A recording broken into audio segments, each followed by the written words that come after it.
Du coup, ça me permet de revenir sur Oswald Wirth. C'est parfait. Oswald Wirth, dans un livre qui s'appelle La franc-maçonnerie pour ses adeptes, oui. L'apprenti, premier tome, oui. L'introduction. Oui.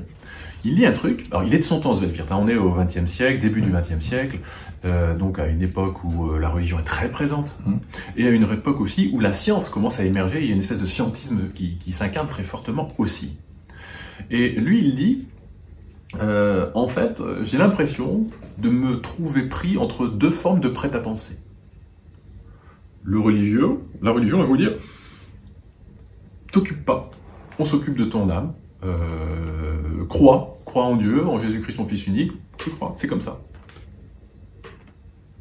La science va vous dire, c'est démontré, ça se passe comme ça, t'occupe pas, ça cherche pas.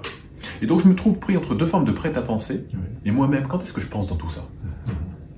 Et la maçonnerie, justement, est cet espace qui va permettre de s'affranchir du prêt-à-penser. On va nous mettre un sujet sur la table et on va essayer de réfléchir autour de soi-même, enfin autour du sujet de soi-même. Et là où justement c'est suffisamment subtil, c'est qu'elle va pas nous dire sur un sujet donné ce qu'il faut en penser. Elle va cacher son message, voiler son message au travers de symboles. À nous d'aller trouver une vision, une compréhension de cette approche symbolique. Qu'est-ce qu'on fait en loge pour répondre à la question? Eh bien, ça peut être justement ce genre de choses. D'aller confronter nos regards sur un sujet donné avec celui des autres. C'est pas tant l'idée que si on parle à un moment donné d'une pierre et qu'on circonscrit tous autour de la table ce que l'on va imaginer autour de cette pierre, c'est pas tant ce qu'on va en sortir in fine que l'échange que l'on aura eu, que l'ouverture d'esprit que ça va amener. Encore une fois, j'ai une vision, j'ai une pensée, j'accueille nécessairement celle de l'autre. J'accueille nécessairement, c'est presque le deal.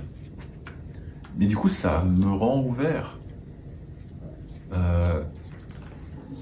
Et cette démarche-là, eh bien, c'est peut-être bien celle-ci qui va nous permettre aussi de nous perfectionner. On parle d'alchimie, c'était la question initiale. On parle d'alchimie, se transformer soi-même. Eh bien, se transformer soi-même, c'est d'abord voir qui l'on est, voir ce que l'on pense, un peu comme un miroir. Les autres vont permettre aussi de me permettre de me rendre compte de la vision que j'ai des choses, de leurs limites, et finalement d'être capable d'élargir ces limites, de me transformer. Ah oui.